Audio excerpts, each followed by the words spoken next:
Alright, in this exercise of making the piston ring, we are first going to choose, we are in the IPS mode. We will choose the material to be the aluminum. And if we go down to aluminum alloy, and let's say some aerospace aluminum, maybe 6061 alloy. And we can place a sketch on the front plane. Doesn't really matter.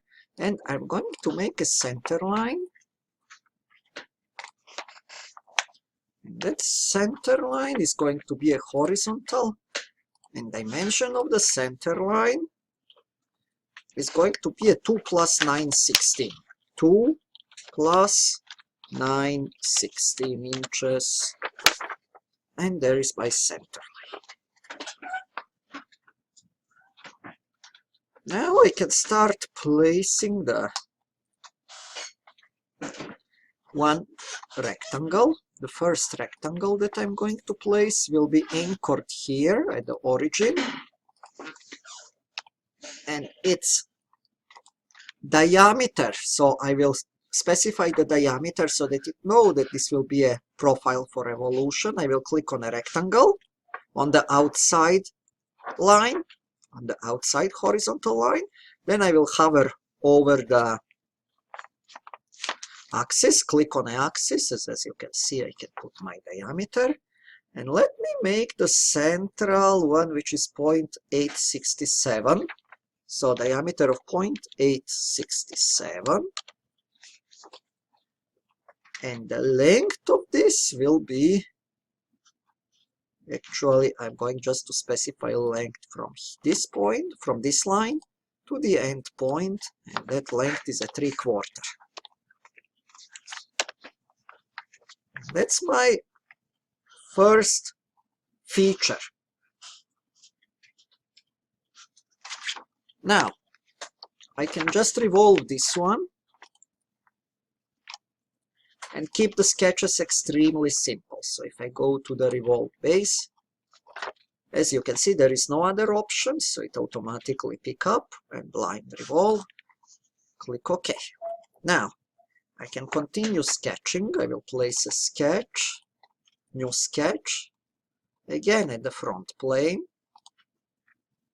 And if I look straight at the front plane, let me now sketch that little tab of 1/8 inch, that little, and what is the 1 and 3/32?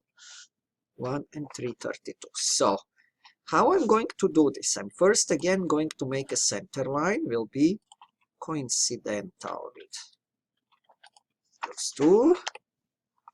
I'm going now to make a rectangle from this point of the center line. I'm going to make it up. I'm going to make a thickness of that, or width, better to say, of that rectangle to be what? To be a 1/8. And the diameter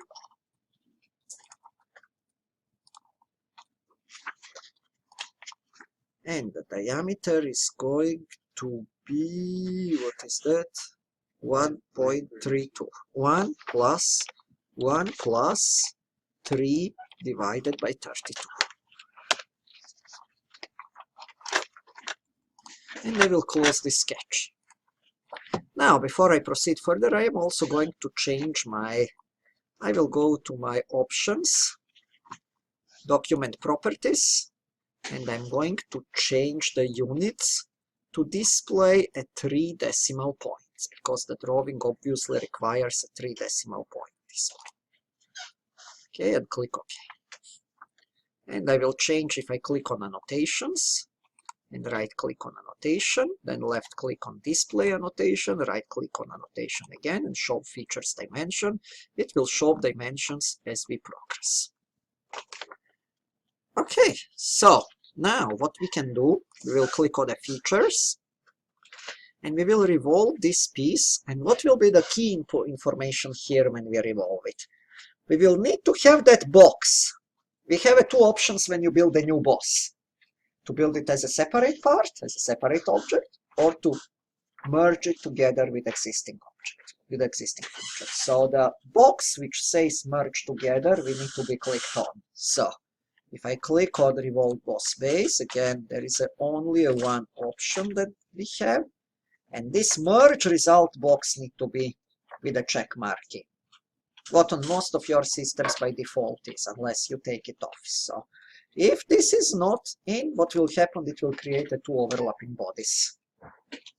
But if it is in, it now fuse this new feature or body with the existing body. So click OK. Okay, so here is my second feature done. Now for the third feature, for example, I can put that large piston ring in the middle. Again, I will start a sketch on the front plane. I'm going again to put the center line.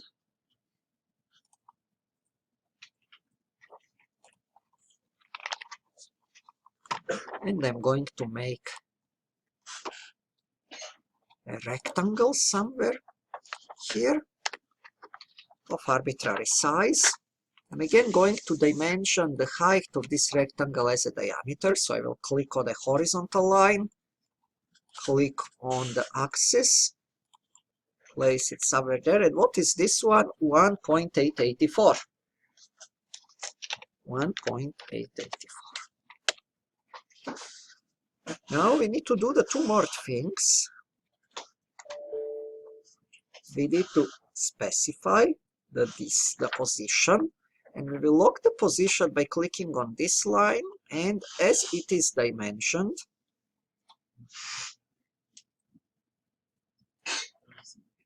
and clicking, let's see where it is, and this is 11/16 from this edge. So 11 divided by 16, that will lock it in a space, and the thickness of this ring is going to be 1/4. Okay, I will close the sketch, and I will revolve this feature, and again merge result. Okay.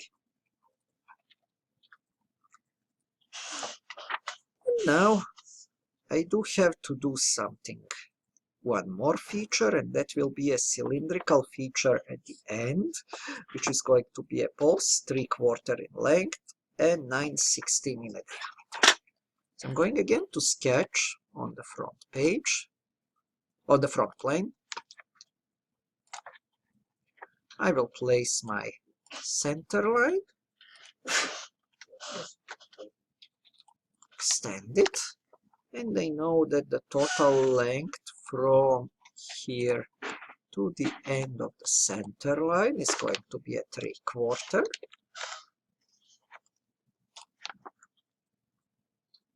Going now to make a rectangle. Should be coincidental with this edge. And I'm going to dimension the diameter of that rectangle to be a 9/16. So I will click on Smart Dimension, click on the top, click on the axis, and type in 9 divided by 16.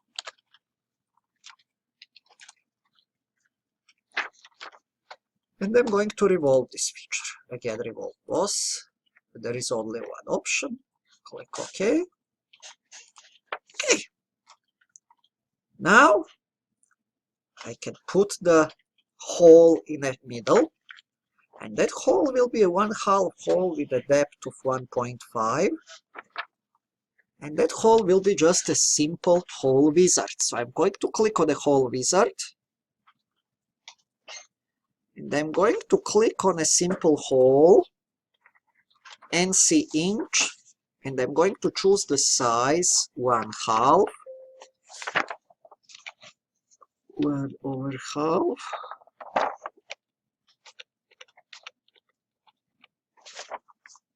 1/2, and the condition will be a blind, and the distance will be a 1.5 inch. And I will click on a position tab, and I will place the hole on this face here,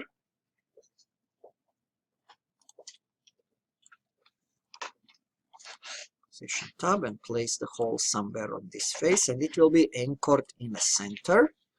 Click OK. And there is my hole with a 1.5 inch dip. Now, the last feature before I start cutting my thread is going to be what? I need to make the groove.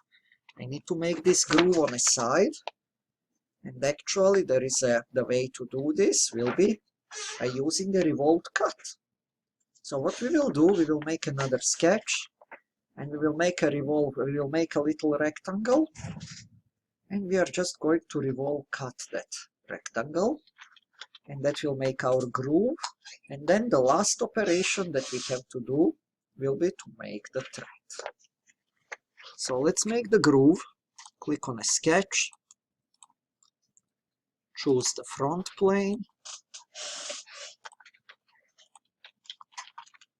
going to make a groove by placing a rectangle somewhere coincidental with the upper projection edge of the left cylinder, by placing a center line here,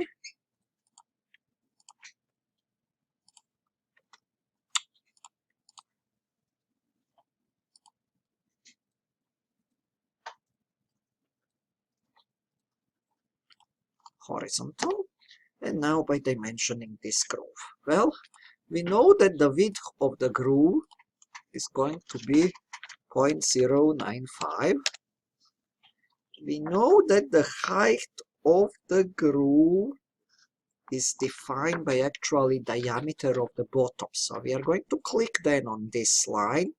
We will click on a center line, pull it down, and this is a 0.75. And now we just need to lock in the groove by a position. And the groove position is 11/16 from this face. So I will click on the projection of the large cylindrical face, click on a vertical line of the cylinder, and I will type in 11 divided by 60. And that will be my groove. So close the sketch. And now the features that I will use, of course, will be the revolve cut, which works the same way as the revolve boss, but just subtract material. This is exactly equivalent like if I have a lathe and I try to cut on the lathe. So revolve cut. And because that's the only possibility, it's already have assumed the sketch contours, and I click OK, and here is my groove. Now the only thing that is left is to make my thread. Let's see, where are my threads? If I click on the arrow under the hole wizard, okay, so everybody click on the arrow on a hole wizard icon, you can see that actually there is two openings here, that we have a hole wizard as well as thread wizard. So I will click on a thread,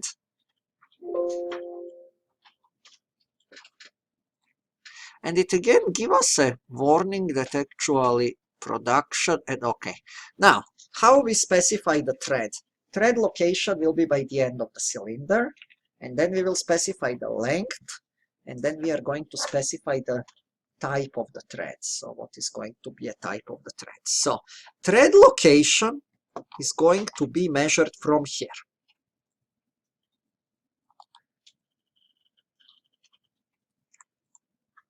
Thread distance and condition.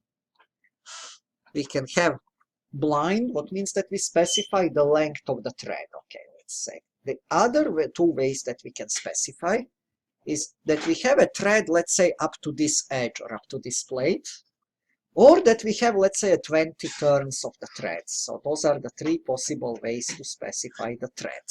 And in this case, let's see how it is specified. It is really specified either by a distance or to the edge. So we can try what I will choose up to selection. And now, up to selection, the selection entity cannot actually be the edge. It needs to be a surface perpendicular to the edge. What will be this one? And now what I need to, and we can also offset it from there. Not necessary in this drawing, but let's say that we want maybe the thread to end 1 let's say a 1/4 inch from this base, we can actually offset. That's the meaning of this offset, and we will do in some other model. Okay. There is two ways to do the thread method. You can either cut the thread, or you can build the thread tics. So in this case, we will cut the thread. And let's say that we want the size of the thread. It will automatically give 9/16. What will be the 9/16? That will be the 18 and F3. So 0.625056.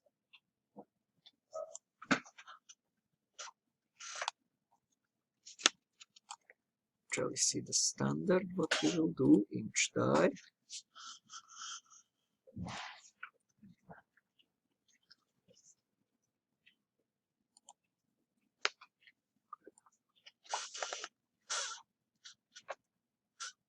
With 9/16. What is the 9 divided by 16?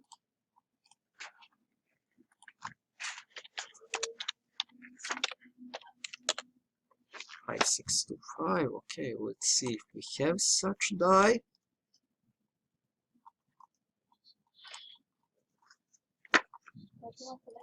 What? Yeah, so I have select here, yeah, so and if I choose the 18, okay, here it is actually, it's an 18, just the type 18. And let's see what will happen here. Thread method cut thread, and we don't want a mirror profile, and that's a left hand thread, that is a standard. And if I click OK, okay, so we need actually to extrude the thread, or we can cut the thread but then change from top to inch die. Let's see what it will do now. 5, 6, yes, so 6 to 5, 8, 18 thread per inch. And here is my thread. Here is my thread of 18 threads per inch on that surface cutted in. And the thread is defined exactly as the thread. So this demonstrates the basic of the thread function, and this demonstrates us also how to build a fairly complex piece by completely atomizing this sketch. Remember that to build this piece, not a single sketch contains more than one rectangle. So every sketch that we do on this piece only contains one rectangle. There is not a single sketch which contains more information than one rectangle. And we use to the maximum extent geometric relationship like coincidental relationship and concentrics and so on. So this is now a very robust model which is very easy to change because there is just so little information embedded in a sketch, and most of the informations are actually embedded in a parametric tree. And then after this is made, we can make also a nice drawing. So let me save this file as a cylinder head, or a cylinder, pardon. Cylinder.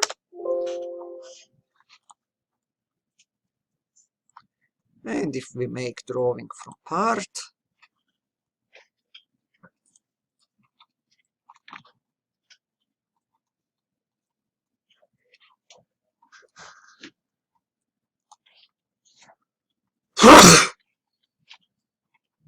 and we should actually got the cross-section one, so we can make just the left, and then we can make the sectional view. If I click on a view, I will choose the section view.